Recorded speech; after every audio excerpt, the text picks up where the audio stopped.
as soon as the term of the next administration begins. I have also tapped an old friend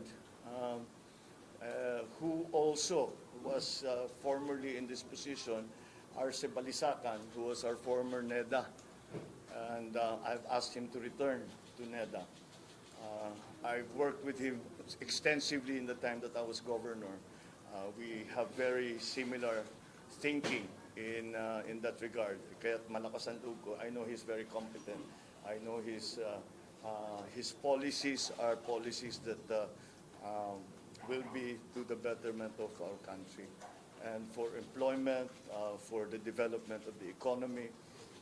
Nag-uusap kami ng ilang oras at mukha namang tumutugma ang aming pag-iisip tungkol sa approach natin dito sa mga darating na ilang taon when it comes to the economic managers.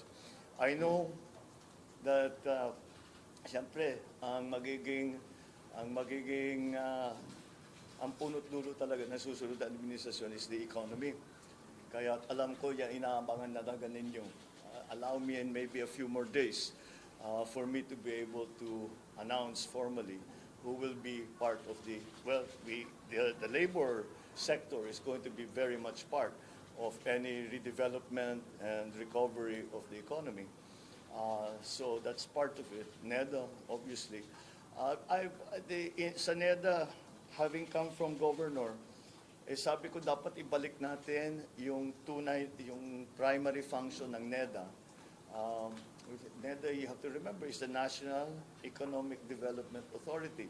And the process has always been that the provincial development councils will forward their recommendations to the regional development council, which will forward their recommendations to NEDA. Hindi na nasunod yun. Kailangan natin maibalik because, again, being a proponent of local government, we need to hear from local governments so that what we do at the national level is relevant to the needs and the concerns of local government. So that's it for now. I think that's enough to be getting on with. We're working very hard on the other departments, and dahan-dahan naman. We are beginning to fill the positions. I still have to talk to them, some of our proposed nominees, and we have to understand na nagkakasundo kami sa polisiya. Kasi kung di naman sila mag-agree, mahirap naman masyado yun. So we will continue to discuss with them, and should they agree, umpisahan na namin ang mga planning para diyan. So I wanted, technically talaga, dapat after proclamation itong mga announcement na ito. Pero I know na maraming hindi na makapag-antay dahil nga napaka-importante itong mga appointment na ito. But allow me the luxury of a few more days and we will be able to announce more. At the moment, siyempre nakaabang na kami sa canvassing. My best information is that the canvassing will proceed rapidly, and I told the speaker and the leadership of the House and of the Senate that I'm on call. Kung matapos sila, kahit anong oras, kahit hating gabi, I would be happy to go there to be proclaimed. So that's what we are busy with now. And that also explains to you bakit ako naka-Amerikana. Dahil nga, mga kaharap ko, ambassador, na ibang look namin dito sa headquarters at hindi na kami nangangampanya at we are now back in the office, working in the office. So I'll leave that with you for now. Well, I'll take a few. Sa inauguration po, Mr. President, are we going to hold it sa grandstand po since parang Hindi inahahanda kaya siya? because na may ospital eh. Ginagamit pa eh. Hindi naman natin pwedeng ilipat yun eh.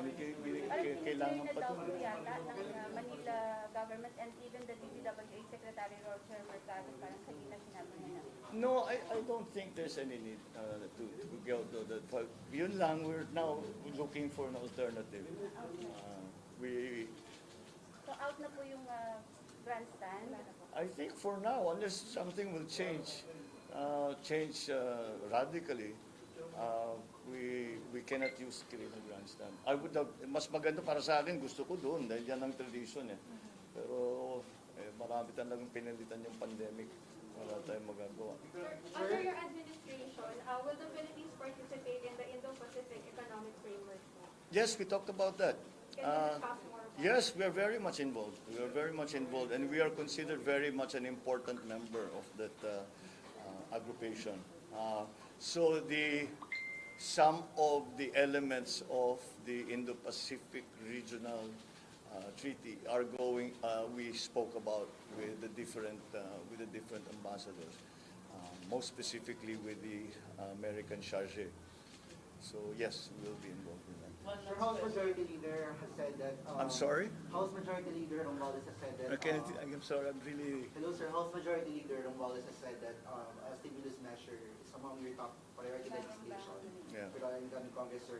Sir, may we know, sir, if you think that the government still has funds to fund another stimulus package, and then, sir, given that the 90% of the 2022 budget has already been disbursed to various agencies. Yes, there are slight differences because although it has been disbursed, not all of it has been spent. So meron pa tayong breathing room, pero konti na lang. And so that's why we will have to look to the new budget, the budget for 2023, which is presently being written. We have to look at that to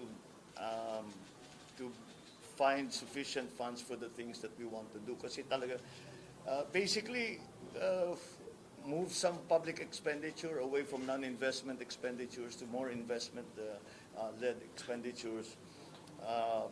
Again, to revitalize, to retool the economy. Sir, are you also open to selling government assets such as NAIA and a portion of Donila Bay as proposed by Congressman Salceda to pay for the country's debt, sir?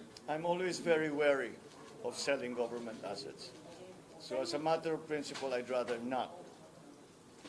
So, yes. Sir, just a follow-up. How do you think the Philippines will benefit from the Indo-Pacific Economic Framework? Well, it's going to be, because now, as I said, the survival and the stability of the global economy, or even just the regional economy, is going to depend on the partnerships we make with other countries. And that's why that's going to be very important.